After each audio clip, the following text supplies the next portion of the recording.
नमस्कार दोस्तों, मेरा नाम अक्षय वीर है। और दोस्तों, मैं आज यहाँ पे थोड़ा अलग प्रयास करना चाहता हूँ। दोस्तों, मुझे खुद भी किताब पढ़ना या सुनना अच्छा लगता है। लेकिन दोस्तों, मैंने एक बात गौर की है कि जब जब मैं कोई ऑडियो बुक सुनता हूँ तो वो बिना रुके लगातार एक सरी का किताब सुनाना चालू रहता है। तो उसमें से बहुत सारी बातें कुछ मुझे उसमें समझ में आती है, कुछ समझ में नहीं आती है। तो इसके लिए दोस्तों, मैं आपके लिए एक थोड़ा अलग प्रयास करना चाहता हूँ, जिसमें कि मैं आपके सामने बैठकर या आपसे आपके साथ होकर आपको किताब पढ़ा कर सुनाऊँगा। तो जिस उसमें से जो इम्पोर्टेंट बात होगी, जो मुझे लगे कि ये इम्पोर्टेंट बात है, तो उसे आपके साथ दोहरा कर आपके साथ उसको विश्लेषण करने का उसका प्रयास करूँगा। तो दोस्तों, आज मैं आपको पढ़ाकर सुनाने वाला हूँ रिच डैड अमीर डैड, इस किताब को, जो कि हिंदी में है। और आपकी जानकारी के लिए बता देता हूँ दोस्तों, ये किताब ये वीडियो मेरा सबसे पहला वीडियो है। तो अगर ये आपको मेरी कोशिश अच्छी लगे तो आपका ढेर सारा प्यार मिले, बस यही आपसे आशा करूँगा। और अगर इस वीडियो में क्योंकि जबकि ये मेरा पहला वीडियो है, अगर कुछ गलती हो रही मुझसे तो आपका छोटा भाई या आपका बेटा समझ के आप मुझे माफ़ करेंगे, ये आपसे उम्मीद करता हूँ दोस्तों। तो इसे मैं अभी पढ़ना स्टार्ट कर देता हूँ दोस्तों। तो दोस्तों, इसके इंडेक्स में जो कि पूरा दिखा रहे है, इसमें दोस्तों टोटल 3 चैप्टर है और उसमें 10 अध्याय दिए हैं। जिसमें कि सबसे पहला चैप्टर है सबक, उसमें 1 से लेकर 7 तक अध्याय है। दूसरा चैप्टर है शुरुआत, उसमें 8वां अध्याय है। और तीसरा और लास्ट चैप्टर है दोस्तों शुरू करना, जो कि जिसमें कि 9वां और 10वां अध्याय है। तो इसमें मैं पढ़ना शुरू कर देता हूँ। सबसे पहले प्रस्तावना, इसकी बहुत ज़रूरत है। क्या स्कूल बच्चों को असली ज़िंदगी के लिए तैयार करता है? मेरे मम्मी डैडी कहते थे, मेहनत से पढ़ो और अच्छे नंबर लाओ, क्योंकि ऐसा करोगे तो एक अच्छी तनख्वाह वाली नौकरी मिल जाएगी। उनके जीवन का यही लक्ष्य था कि मेरी बड़ी बहन और मेरी कॉलेज की शिक्षा पूरी हो जाए। उनका मानना था कि अगर कॉलेज की शिक्षा पूरी हो गई तो हम ज़िंदगी में ज़्यादा कामयाब हो सकेंगे। जब मैंने 1976 में अपना डिप्लोमा हासिल किया, मैं फ्लोरिडा स्टेट यूनिवर्सिटी में अकाउंटिंग के ऑनर्स के साथ ग्रेजुएट हुई और अपनी कक्षा में काफ़ी ऊंचे स्थान पर रही। तो मेरे मम्मी डैडी का लक्ष्य पूरा हो गया था, यही उनकी ज़िंदगी की सबसे बड़ी उपलब्धि थी। मास्टर प्लान के हिसाब से मुझे एक बिग 8 अकाउंटिंग फर्म में नौकरी भी मिल गई। अब मुझे उम्मीद थी एक लंबे करियर और कम उम्र में रिटायरमेंट की। मेरे पति माइकल भी इसी रास्ते पर चले थे। हम दोनों ही बहुत मेहनती परिवारों से आए थे, जो बहुत अमीर नहीं थे। माइकल ने ऑनर्स के साथ ग्रेजुएशन किया था, एक बार नहीं बल्कि 2 बार। पहली बार इंजीनियर के रूप में और फिर लॉ स्कूल। उन्हें जल्दी ही पेटेंट लॉ में विशेषज्ञता रखने वाली वॉशिंगटन डीसी की एक मानी हुई लॉ फर्म में नौकरी मिल गई और इसी तरह उनका भविष्य भी सुनहरा लग रहा था। उनके करियर का नक्शा साफ था और यह बात तय थी कि वह भी जल्दी रिटायर हो सकते हैं। हालांकि हम दोनों ही अपने करियर में सफल रहे, परंतु हम जो सोचते थे हमारे साथ ठीक वैसा ही नहीं हुआ। हमने कई बार नौकरियां बदली, हालांकि हर बार नौकरी बदलने के कारण सही थे, परंतु हमारे लिए किसी में भी पेंशन योजना में निवेश नहीं किया। हमारे रिटायरमेंट फंड हमारे खुद के लगाए पैसों से ही बढ़ रहे थे। हमारी शादी बहुत सफल रही है और हमारे 3 बच्चे हैं। उनमें से 2 कॉलेज में हैं और तीसरा अभी हाई स्कूल में गया ही है। हमने अपने बच्चों को सबसे अच्छी शिक्षा दिलाने में बहुत सा पैसा लगाया। 1996 में एक दिन मेरा बेटा स्कूल से घर लौटा। स्कूल से उसका मोहभंग हो गया था। वह पढ़ाई से ऊब चुका था। मैं उन विषयों को पढ़ने में इतना ज़्यादा समय क्यों बर्बाद करूं जो असल ज़िंदगी में मेरे कभी काम नहीं आएंगे। उसने विरोध किया। बिना सोचे विचारे ही मैंने जवाब दिया, क्योंकि अगर तुम्हारे अच्छे नंबर नहीं आए तो तुम कभी कॉलेज नहीं जा पाओगे, चाहे मैं कॉलेज जाऊँ या ना जाऊँ। उसने जवाब दिया, मैं अमीर बनकर दिखाऊंगा। अगर तुम कॉलेज से ग्रेजुएट नहीं हुए तो तुम्हें कोई अच्छी नौकरी नहीं मिलेगी। मैंने एक माँ की तरह चिंतित और आतंकित होकर कहा, बिना अच्छी नौकरी के तुम किस तरह अमीर बनने के सपने देख सकते हो? मेरे बेटे ने मुस्कुराकर अपने सिर को बोरियत भरे अंदाज में हिलाया। हम यह चर्चा पहले भी कई बार कर चुके थे। उसने अपने सिर को झुकाया और अपनी आंखें घुमाने लगा। मेरी समझदारी भरी सलाह एक बार फिर उसके कानों से भीतर नहीं गई थी। हालांकि वह स्मार्ट और प्रबल इच्छा शक्ति वाला युवक था, परंतु वह नम्र और शालीन भी था। मम्मी, उसने बोलना शुरू किया और भाषण सुनने की बारी अब मेरी थी। समय के साथ चलिए, अपने चारों तरफ देखिए। सबसे अमीर लोग अपनी शिक्षा के कारण इतने अमीर नहीं बने हैं। माइकल जॉर्डन और मैडोना को देखिए, यहाँ तक कि बीच में हार्वर्ड छोड़ देने वाले बिल गेट्स माइक्रोसॉफ्ट कायम किया। आज वे अमेरिका के सबसे अमीर व्यक्ति है और अभी उनकी उम्र भी 30 से 40 के बीच ही है। और उस बेसबॉल पिचर के बारे में तो आपने सुना ही होगा, जो हर साल $40 लाख से ज़्यादा कमाता है, जबकि उस पर दिमागी तौर पर कमज़ोर होने का लेबल लगा हुआ है। हम दोनों काफ़ी समय तक चुप रहे। अब मुझे यह समझ में आने लगा था कि मैं अपने बच्चों को वही सलाह दे रही थी जो मेरे माता पिता ने मुझे दी थी। हमारे चारों तरफ की दुनिया बदल रही थी, परंतु हमारी सलाह नहीं बदली थी। अच्छी शिक्षा और अच्छे ग्रेड हासिल करना अब सफलता की गारंटी नहीं रह गए थे, और हमारे बच्चों के अलावा यह बात किसी की समझ में नहीं आई थी। मम्मी, उसने आगे कहा, मैं डैडी और आपकी तरह कड़ी मेहनत नहीं करना चाहता हूँ। आपको काफ़ी पैसा मिलता है और हम एक शानदार मकान में रहते हैं जिसमें बहुत सी कीमती सामान है। अगर मैं आपकी सलाह मानूंगा तो मेरा हाल भी यही आप ही की तरह होगा। मुझे भी ज़्यादा मेहनत करनी पड़ेगी ताकि मैं ज़्यादा टैक्स भर सकूं और कर्ज में डूब जाऊं। वैसे भी आज की दुनिया में नौकरी की सुरक्षा बची नहीं है। मैं यह जानता हूं कि छोटे और सही आकार के फर्म कैसी होती है। मैं यह भी जानता हूं कि आज के दौर में कॉलेज के स्नातकों को कम तनख्वाह मिलती है, जबकि आपके ज़माने में उन्हें ज़्यादा तनख्वाह मिला करती थी। डॉक्टरों को देखिए, वे अब उतना पैसा नहीं कमाते जितना पहले कभी कमाया करते थे। मैं जानता हूँ कि रिटायरमेंट के लिए सामाजिक सुरक्षा या कंपनी पेंशन पर भरोसा नहीं कर सकता। अपने सवालों के मुझे नए जवाब चाहिए। वह सही था, उसे नए जवाब चाहिए थे, और मुझे भी। मेरे माता पिता की सलाह उन लोगों के लिए सही हो सकती थी जो 1945 के पहले पैदा हुए थे, पर यह उन लोगों के लिए विनाशकारी साबित हो सकती थी जिन्होंने तेज़ी से बदल रही दुनिया में जन्म लिया था। अब मैं अपने बच्चों के यह सीधी सी बात नहीं कह सकती थी कि स्कूल जाओ, अच्छे ग्रेड हासिल करो और सुरक्षित नौकरी की तलाश करो। मैं जानती थी कि मुझे अपने बच्चों की शिक्षा को सही दिशा देने के लिए नए तरीक़ों की खोज करनी होगी। एक माँ और एक अकाउंटेंट होने के नाते मैं इस बात से परेशान थी कि स्कूल में बच्चों को धन संबंधी शिक्षा या वित्तीय शिक्षा नहीं दी जाती। हाई स्कूल ख़त्म होने से पहले कि आज के युवाओं के पास अपना क्रेडिट कार्ड होता है, यह बात अलग है कि उन्होंने कभी धन संबंधी पाठ्यक्रम में भाग नहीं लिया होता है और उन्हें यह भी पता नहीं होता कि किस तरह निवेश किया जाता है। इस बात का तो ज्ञान तो दूर की बात है कि क्रेडिट कार्ड पर चक्रवृद्धि ब्याज की गणना किस तरह की जाती है। इसे आसान भाषा में कहे तो उन्हें धन संबंधी शिक्षा नहीं मिलती और यह ज्ञान भी नहीं होता है कि पैसा किस तरह काम करता है। इस तरह से वो उस दुनिया का सामना करने के लिए इस तरह से उस दुनिया का सामना करने के लिए कभी तैयार नहीं हो पाते जो उनका इंतज़ार कर रही है। एक ऐसी दुनिया जिसमें बचत से ज़्यादा खर्च को महत्व दिया जाता है। जब मेरा सबसे बड़ा बेटा कॉलेज के शुरुआती दिनों में अपने क्रेडिट कार्ड को लेकर कर्ज में डूब गया तो मैंने उसके क्रेडिट कार्ड को नष्ट करने में उसकी मदद की।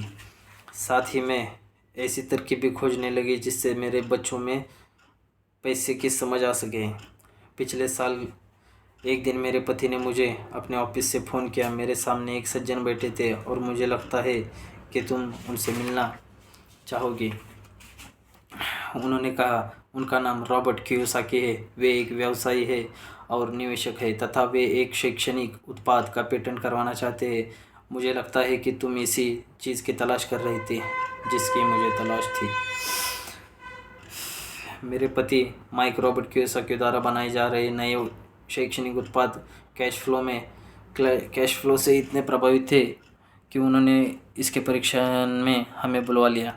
यह एक शैक्षणिक खेल था, इसलिए मैंने स्थानीय विश्वविद्यालय में पढ़ रही अपनी 19 वर्षीय बेटी से भी पूछा कि क्या वह मेरे साथ चलेगी, और वह तैयार हो गई।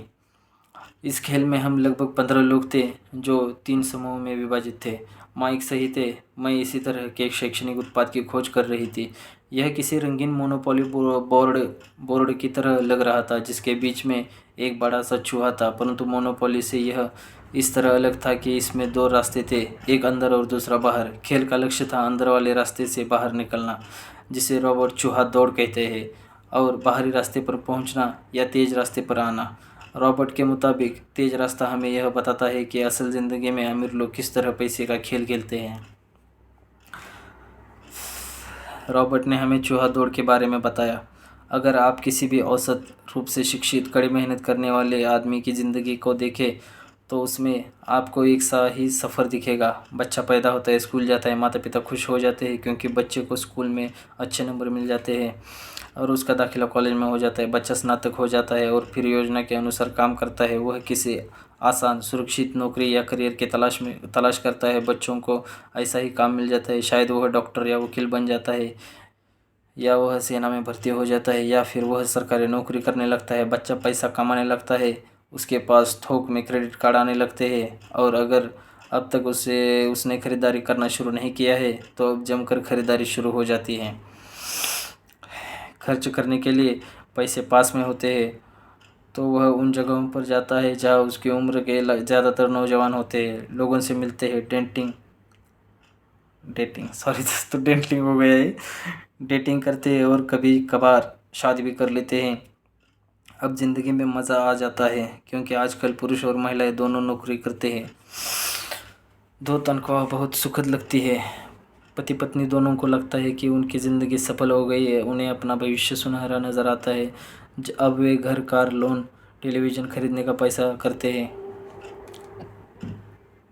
छुट्टियां मनाने कहीं चले जाते हैं और फिर उनके बच्चे हो जाते हैं। बच्चों के साथ उनके खर्चे भी बढ़ जाते हैं। खुशहाल पति पत्नी सोचते हैं कि ज़्यादा पैसा कमाने के लिए अब उन्हें ज़्यादा मेहनत करनी चाहिए। उनका करियर अब उनके लिए पहले से ज़्यादा मायने रखता है। वे अपने काम में ज़्यादा मेहनत करने लगते हैं ताकि उन्हें प्रमोशन मिल जाए या उनकी तनख्वाह बढ़ जाए। तनख्वाह बढ़ती है पर उसके साथ ही दूसरा बच्चा पैदा हो जाता है। अब उन्हें एक बड़े घर की ज़रूरत महसूस होती है। वे नौकरी में और भी ज़्यादा मेहनत करते हैं, बेहतर कर्मचारी बन जाते हैं और ज़्यादा मन लगाकर काम करने लगते हैं। ज़्यादा विशेषज्ञता हासिल करने के लिए वे एक बार फिर किसी स्कूल में जाते हैं ताकि वे ज़्यादा पैसा कमा सके। हो सकता है कि वे दूसरा काम भी खोज लें। उनकी आमदनी बढ़ जाती है परंतु उस आमदनी पर उन्हें इनकम टैक्स भी चुकाना पड़ता है। यही नहीं, उन्होंने जो बड़ा घर खरीदा है उस पर भी टैक्स देना पड़ता है। इसके अलावा उन्हें सामाजिक सुरक्षा का टैक्स तो चुकाना ही है। इसी तरह बहुत से टैक्स चुकाते चुकाते उनकी तनख्वाह चूक जाती है। वे अपनी बढ़ी हुई तनख्वाह लेकर घर आते हैं और हैरान होते हैं कि इतना सारा पैसा आखिर कहाँ चला जाता है। भविष्य के लिए बचत के हिसाब से वे कुछ म्यूचुअल फंड भी खरीद लेते हैं और अपने क्रेडिट कार्ड से घर का किराना खरीदते हैं। उनके बच्चों की उम्र अब 5 या 6 साल हो जाती है। यह चिंता भी उन्हें सताने लगती है कि बच्चों के कॉलेज की शिक्षा के लिए भी बचत जरूरी है। इसके साथ ही उन्हें अपने रिटायरमेंट के लिए पैसा बचाने की चिंता भी सताने लगती है। 35 साल पहले पैदा हुए यह खुशहाल दंपति अब अपनी नौकरी के बाकी दिन चौहादौड़ में फंसकर बिताते हैं। वे अपनी कंपनी के मालिकों के लिए काम करते हैं, सरकार को टैक्स चुकाने के काम करते हैं और बैंक में अपनी गिरवी संपत्ति तथा क्रेडिट कार्ड के कर्ज को चुकाने के लिए काम करते हैं। फिर वे अपने बच्चों को यह सलाह देते हैं कि उन्हें मन लगाकर पढ़ना चाहिए, अच्छे नंबर लाने चाहिए और किसी सुरक्षित नौकरी की तलाश करनी चाहिए। वे पैसे के बारे में कुछ भी नहीं सीखते और इसलिए वे ज़िंदगी भर कड़ी मेहनत करते रहते हैं। यह प्रक्रिया पीढ़ी दर पीढ़ी चलती रहती है। इसे चूहा दौड़ कहते हैं। दोस्तों, ये पैराग्राफ में रिपीट कर रहा हूँ, मुझे थोड़ा सा इम्पोर्टेंट लग रहा है। 35 साल पहले पैदा हुए यह खुशहाल दंपति अब अपनी नौकरी के बाकी दिन चौहादौड़ में फंसकर बिताते हैं। वे अपनी कंपनी के मालिकों के लिए काम करते हैं, सरकार को टैक्स चुकाने के लिए काम करते हैं और बैंक में अपनी गिरवी संपत्ति तथा क्रेडिट कार्ड के कर्ज को चुकाने के लिए काम करते हैं। तो दोस्तों, एक बात बहुत इम्पोर्टेंट है कि आजकल के जो जैसे ट्रेंड चल रहा है कि ब्रांडेड, हर चीज़ ब्रांडेड, मोबाइल ब्रांडेड, लैपटॉप, कपड़े, ये सब ब्रांडेड। तो दोस्तों, मैंने ऐसी एक बात सुनी थी कि अगर आप कोई मोबाइल लेते हैं कि चलो ब्रांडेड है, 30,000 का मोबाइल है, चाहे आप वो किस्त पे ले, कैश ले या कैसे भी ले, अगर वो 30,000 का मोबाइल है और अगर आपके महीने की कमाई 30,000 है तो मतलब आप वो पूरा एक महीना वो जो मोबाइल के लिए काम करते हैं, मतलब जो जिस कंपनी का मोबाइल है उस कंपनी के लिए आप पूरा एक महीना काम करते हैं। शुरुआत में दोस्तों मुझे भी ये बात समझ में नहीं आई थी कि ये कैसे हो सकता है, लेकिन जब हम गौर करते हैं इस पे सोचते हैं तब यकीनन यही बात होती है कि हम पूरा एक महीना उस मोबाइल की कंपनी के लिए काम करते हैं जिन्होंने अपने लिए मोबाइल बनाया था।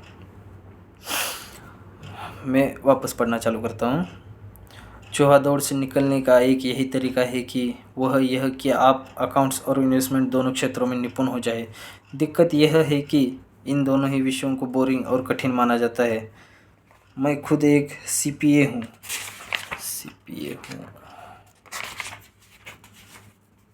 और मैंने बिग 8 अकाउंटिंग फर्म के लिए काम किया है। मुझे यह देखकर ताज्जुब हुआ कि रॉबर्ट इन दोनों बोरिंग और कठिन विषयों को सीखना कितना रोचक, सरल और रोमांचक बना दिया था। सीखने की प्रक्रिया इतनी अच्छी तरह छुपा ली गई थी कि जब हम चूहा दौड़ से बाहर निकलने के लिए जी जान लगा रहे थे तो हमें यह ध्यान ही नहीं रहा कि हम कुछ सीख रहे थे। शुरू में तो हम एक नए शैक्षणिक खेल का परीक्षण कर रहे थे, परंतु जल्द ही इस खेल में मुझे और मेरी बेटी को मज़ा आने लगा। खेल के दौरान हम दोनों ऐसे विषयों पर बात कर रहे थे कि जिनके बारे में हमने पहले कभी बातें नहीं की थी। एक लेखापाल होने के कारण इनकम स्टेटमेंट और बैलेंस शीट से जुड़ा खेल खेलने में मुझे कोई परेशानी नहीं हुई। मैंने खेल के नियम और इसकी बारीकियां समझ आने में अपनी बेटी और दूसरे लोगों की मदद भी की। उस रोज़ मैं चूहा दौड़ से सबसे पहले बाहर निकले और केवल मैं ही बाहर निकल पाई। बाहर निकलने में मुझे 50 मिनट का समय लगा, हालांकि खेल लगभग 3 घंटे तक चला। मेरी टेबल पर एक बैंकर बैठा था, इसके अलावा एक व्यवसायी था और एक कंप्यूटर प्रोग्रामर भी था। मुझे यह देखकर बहुत हैरत हुई कि इन लोगों के अकाउंटिंग या इन्वेस्टमेंट के बारे में कितनी कम जानकारी है, जबकि ये विषय उनकी ज़िंदगी में कितनी ज़्यादा अहमियत रखते हैं। मेरे मन में यह सवाल भी उठ रहा था कि वे असल ज़िंदगी में अपने पैसे धेले के कारोबार को कैसे संभालते होंगे। मैं यह समझ सकती थी कि मेरी 19 साल की बेटी क्यों नहीं समझ सकती, पर ये लोग तो उससे दुगनी उम्र के थे और उन्हें ये बातें समझ में आनी चाहिए थी। चूहा दौड़ से बाहर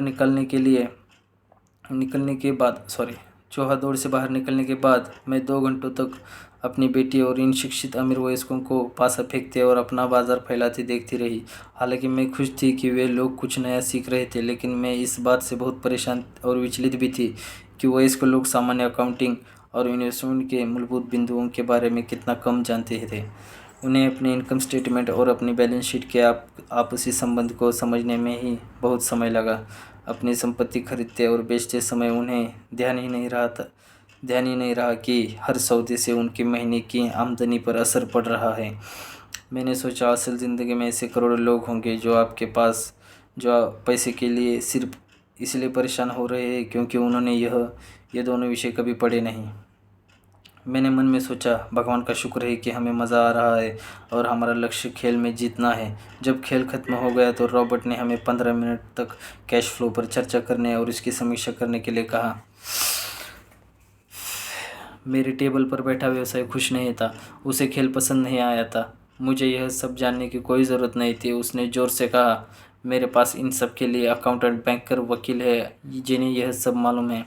रॉबर्ट का जवाब था, क्या आपने गौर किया कि ऐसे बहुत से अकाउंटेंट हैं जो अमीर नहीं है, और यही हाल बैंकर्स, वकीलों, स्टॉक ब्रोकर और रियल एस्टेट ब्रोकर्स का भी है।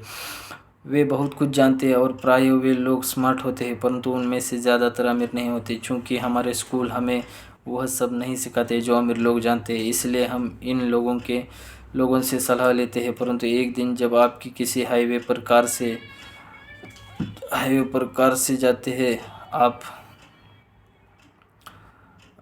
ट्रैफिक जाम में फंस जाते हैं, आप बाहर निकलने के लिए छटपटाते हैं। जब आप अपनी दाईं तरफ देखते हैं तो वहाँ आप देखते हैं कि आपका अकाउंटेंट भी उसे ट्रैफिक में जाम फंसा हुआ है।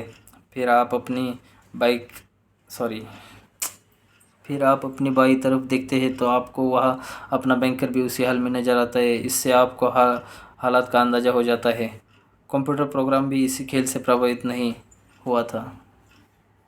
यह सीखने के लिए मैं सॉफ्टवेयर खरीद सकता हूँ।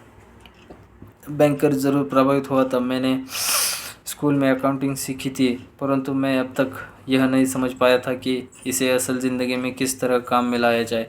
अब मैं समझ गया हूँ, मुझे चूहा दौड़ से बाहर निकलने के लिए खुद को तैयार करने की ज़रूरत है।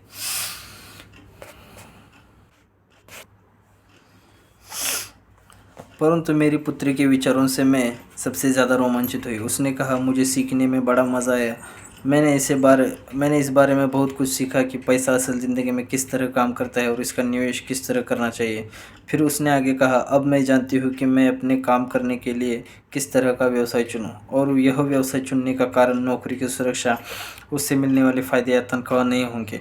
अगर मैं इस खेल में सिखाई जाने वाली बातें सीख जाती हूँ तो मैं कुछ भी करने के लिए आज़ाद हूँ, और वह सीखने के लिए आज़ाद हूँ जो मैं दिल से सीखना चाहती हूँ। अभी तक मुझे उस चीज़ को सीखना पड़ता था जिससे मुझे नौकरी पाने में मदद मिले।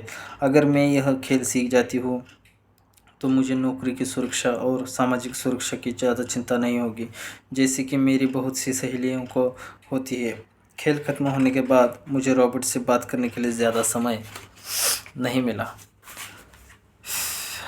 हमने उनकी योजना पर आगे बात करने के लिए बाद में मिलने का फ़ैसला किया। इतना तो मैं जानती थी कि इस खेल के बहाने रॉबर्ट यह चाहते थे कि लोगों में पैसे की बेहतर समझ विकसित हो जाए। यही कारण था कि मैं उनकी योजनाओं के बारे में ज़्यादा जानने के लिए उत्सुक थी। मेरे पति और मैंने रॉबर्ट और उसकी पत्नी के साथ अगले हफ्ते डिनर मीटिंग रख ली। हालांकि यह हमारा पहला सामाजिक मेलजोल था, फिर भी हमें ऐसा महसूस हो रहा था कि जब हम एक दूसरे को बरसों से जानते हों। हमने पाया कि हमने बहुत सी बातें एक जैसी हैं। हमने बहुत से विषयों पर बातें की, खेलों, नाटकों, रेस्टोरेंट और सामाजिक आर्थिक विषयों पर। हमने बदलती हुई दुनिया के बारे में भी बातें की। हमने इस मुद्दे पर बहुत समय तक विचार किया कि ज़्यादातर अमेरिकी कैसे अपने रिटायरमेंट के लिए बहुत कम पैसा बचा पाते हैं या बिल्कुल भी नहीं बचा पाते। हमने सामाजिक सुरक्षा और मेडिकेयर की लगभग दिवालिया हालत पर भी विचार किया। क्या हमारे बच्चों को 7.5 करोड़ वृद्ध लोगों के रिटायरमेंट के लिए टैक्स चुकाना होगा? हम हैरान थे कि लोग पेंशन योजना के भरोसे बैठकर कितना बड़ा खतरा ले रहे हैं। रॉबर्ट की सबसे बड़ी चिंता यह थी कि अमीरों और गरीबों के बीच फासला लगातार बढ़ता जा रहा है। ऐसा ना सिर्फ अमेरिका में हो रहा है बल्कि पूरी दुनिया में हो रहा है। रॉबर्ट स्वशिक्षित और स्वनिर्मित व्यवसायी थे। वे दुनिया भर में निवेश कर चुके थे और 47 की वर्ष की उम्र में रिटायरमेंट होने में सफल हो गए थे। वे काम इसलिए कर रहे थे क्योंकि उन्हें भी वही चिंता थी जो मुझे अपने बच्चों को लेकर सता रही थी। वे जानते हैं कि दुनिया बदल चुकी है, इसके बावजूद शिक्षा पद्धतियाँ बिल्कुल भी नहीं बदली थी। रॉबर्ट के अनुसार बच्चे सालों तक शिक्षा दकियानुसी शिक्षा पद्धति में अपना समय गुजारते हैं और ऐसे विषय पढ़ते हैं जो उनके जीवन में कभी भी कहीं भी काम नहीं आने वाले हैं, और वे ऐसी दुनिया के लिए तैयार करते हैं जिसका अब नामो निशान भी नहीं बचा है। आज आप किसी भी बच्चों को जो सबसे खतरनाक सलाह दे सकते हैं वह यह है कि स्कूल जाओ, अच्छे नंबर लाओ और सुरक्षित नौकरी ढूंढो। उन्होंने कहा, पुरानी सलाह है यह, और यह खराब सलाह है। अगर आप यह देख सकते हैं कि एशिया, यूरोप, दक्षिण अमेरिका में क्या हो रहा है तो आप भी उतनी ही चिंतित होंगी जितना कि मैं। रॉबर्ट के अनुसार यह बुरी सलाह है क्योंकि अगर आप चाहते हैं कि आपके बच्चे का भविष्य आर्थिक रूप से सुरक्षित हो तो आप पुराने नियमों के सहारे नए खेल को नहीं खेल सकते। यह बहुत खतरनाक होगा। मैंने उससे पूछा कि पुराने नियमों से उसका क्या मतलब है? मेरी तरह के लोग अलग तरह के नियमों से खेलते हैं और आपके तरह के लोग पुराने नियमों की लीक पर चलते रहते हैं। उन्होंने कहा, क्या होता है जब कोई कॉरपोरेशन स्टाफ कम करने की घोषणा करता है? लोगों को नौकरी से निकाल दिया जाता है, परिवार तबाह हो जाते हैं और बेरोजगारी बढ़ जाती है। हाँ, परंतु कंपनी पर इसका क्या असर होता है, खासकर जब वह कंपनी स्टॉक एक्सचेंज में दर्ज हो? जब स्टाफ कम करने की घोषणा होती है तो स्टॉक की कीमत बढ़ जाती है। मैंने कहा, जब कंपनी तनख्वाह का खर्च कम करती है तो बाज़ार इस बात को पसंद करता है, ऐसे चाहे स्टाफ कम करके किया जाए या फिर कंप्यूटर के माध्यम से किया जाए। उन्होंने कहा, आप ठीक कह रही है। और जब स्टॉक की कीमतें बढ़ती है तो मेरी तरह के लोग, यानी जिनके पास उस कंपनी के शेयर होते हैं, वे ज़्यादा अमीर हो जाते हैं। अलग तरह के नियमों से यही आशय था, कर्मचारी हारते, मालिक और निवेशक जीतते हैं।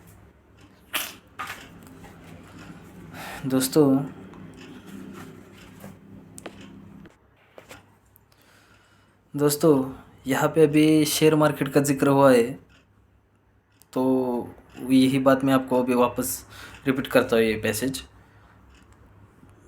कि जब रिपीट नहीं, उसके ऊपर हम थोड़ा विश्लेषण करते हैं कि यहाँ पे जैसे दिया गया है कि कंपनी से जब स्टाफ कम किया गया तो उस कंपनी के शेयर मार्केट के स्टॉक की कीमत बढ़ गई। मतलब जो एम्प्लॉय था, जिसे मतलब वो स्टाफ कम कर दिए, जो स्टाफ था, जो एम्प्लॉय था, उसका तो घर तबाह हो गया। लेकिन जिस निवेशक ने, शेयर निवेशक ने इस कंपनी में स्टॉक लेके रखा है, पैसा निवेश करके रखा है, तो जब शेयर बढ़ा तो उसके मतलब वो फ़ायदे में आ गया। तो हमें भी दोस्तों इसी बात पे गौर करना चाहिए कि मेहनत मतलब क्या बोलते हैं, मेहनत से अच्छा, सॉरी दोस्तों, मेहनत से अच्छा ऐसा नहीं, मेहनत तो हमें करनी चाहिए, लेकिन जो शारीरिक अपना मेहनत होता है उससे अच्छा अगर अपन दिमाग से जास्ती मेहनत करेंगे या दिमाग का ज़्यादा इस्तेमाल करेंगे तो हम फ़ायदे में रहेंगे। मुझे यही बात आपको समझानी है। लेकिन वही मैं आपको बोला, ये मेरा पहला वीडियो है तो मैं थोड़ा नर्वस फील कर रहा हूँ दोस्तों, थोड़ा समझ लीजिए, यही मेरे आपसे प्रार्थना है। रॉबर्ट कर्मचारी और मालिक के बीच के फ़र्क को समझा रहे थे। यह फ़र्क था अपनी किस्मत पर खुद अपना नियंत्रण होना या फिर अपनी किस्मत पर किसी दूसरे का नियंत्रण होना।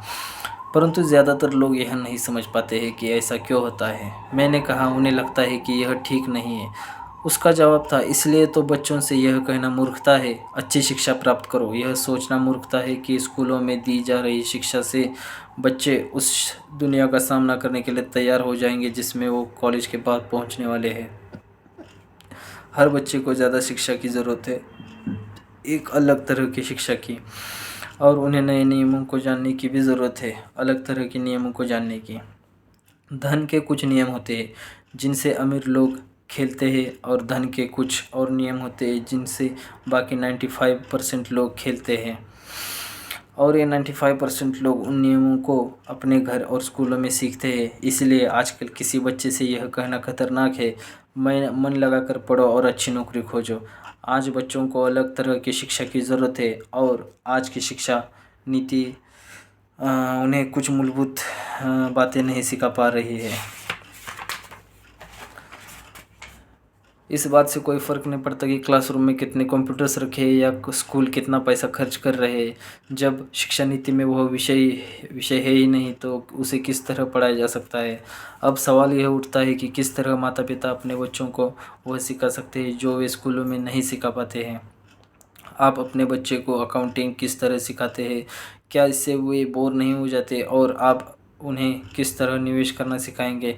जब एक पालक के रूप में आप खुद निवेश के खतरे से डरते हैं और बच्चों को सुरक्षित जीवन के लिए तैयार करने के बजाय, मैंने यह बेहतर समझा कि उन्हें रोमांचक जीवन के लिए तैयार किया जाए।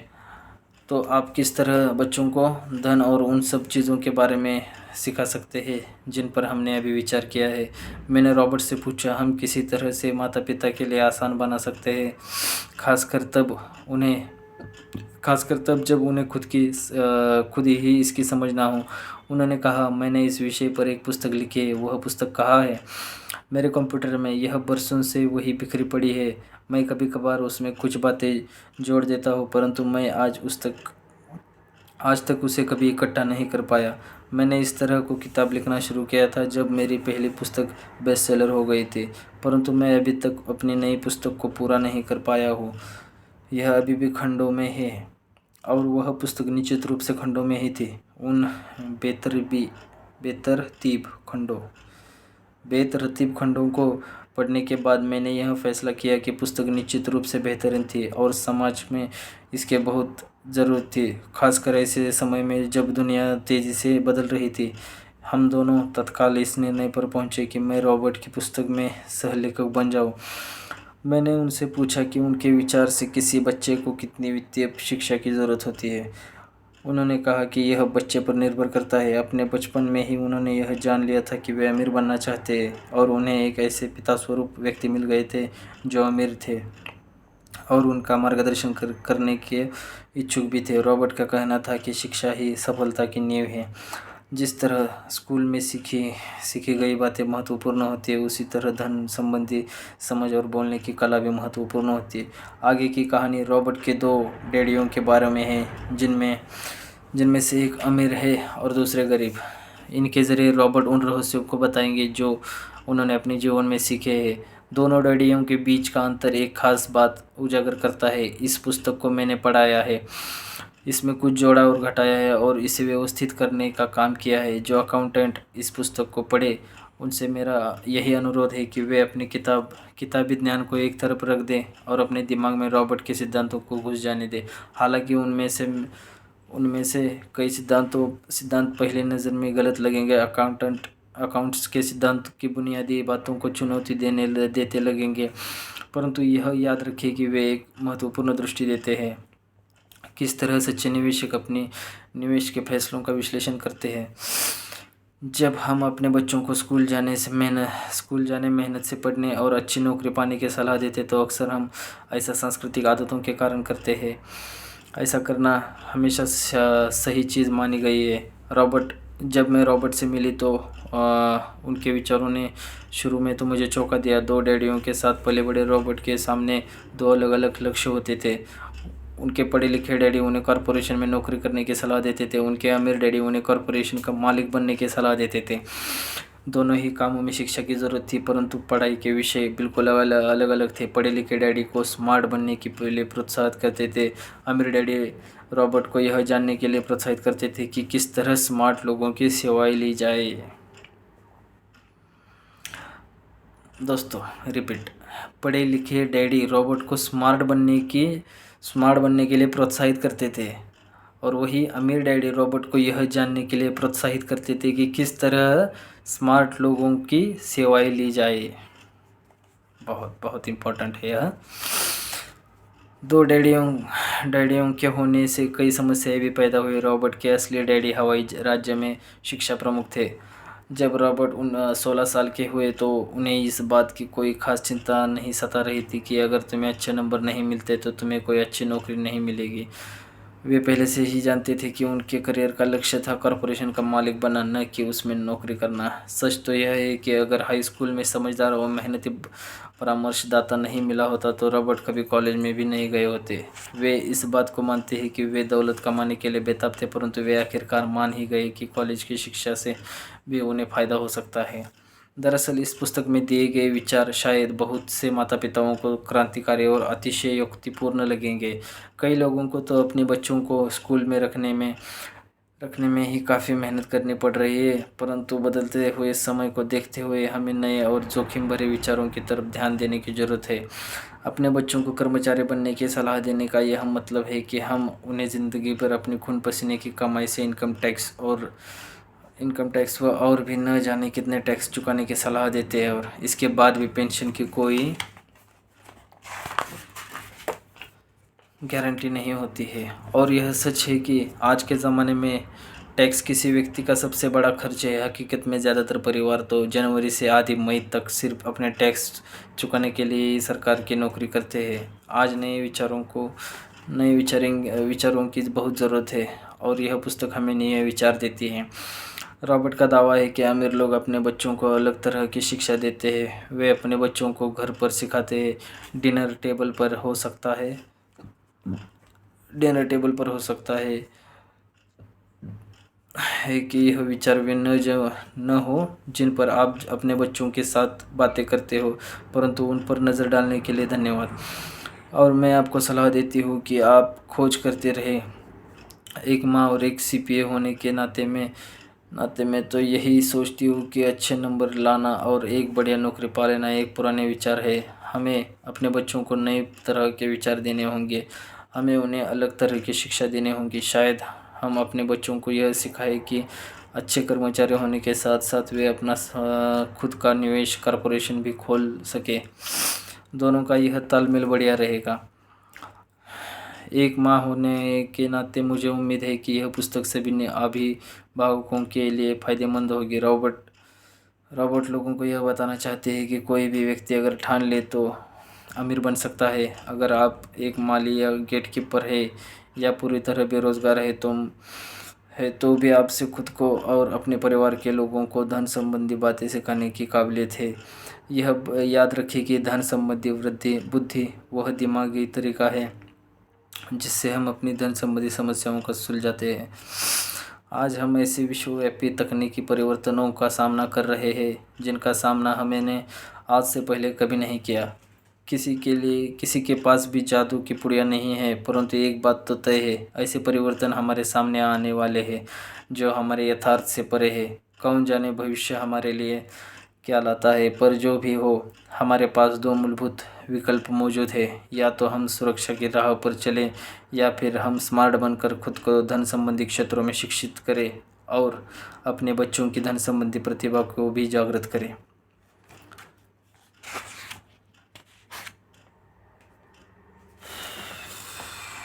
तो दोस्तों, अभी तक हमने देखा है रिच डैड पुअर डैड में से हमने पूरी प्रस्तावना पढ़ी है।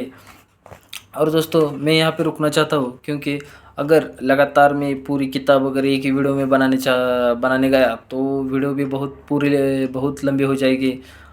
तो इसलिए मैं यहाँ पे रुक के इसे पार्ट में बनाना चाहता हूँ। तो जैसे कि आज के पहले पार्ट में हमने अभी प्रस्तावना पढ़ी, इसके बाद अभी अध्याय 1 आया है जो रिच डैड पुअर डैड करके है। तो ऐसे मैं अध्याय में पार्ट में डिवाइड करके इस पूरी किताब को आपको पढ़ के सुनाऊंगा। और दोस्तों, फिर आपसे मेरा यही निवेदन है कि मुझे अगर मुझसे कुछ गलती हो रही है या फिर आपको किताब पढ़ा के सुनाने में थोड़ा सा इधर उधर हो रहा तो मुझे संभाल के लीजिए। यही आपसे मेरा अनुरोध है और यही आपसे मेरी विनती है। जय श्री राम।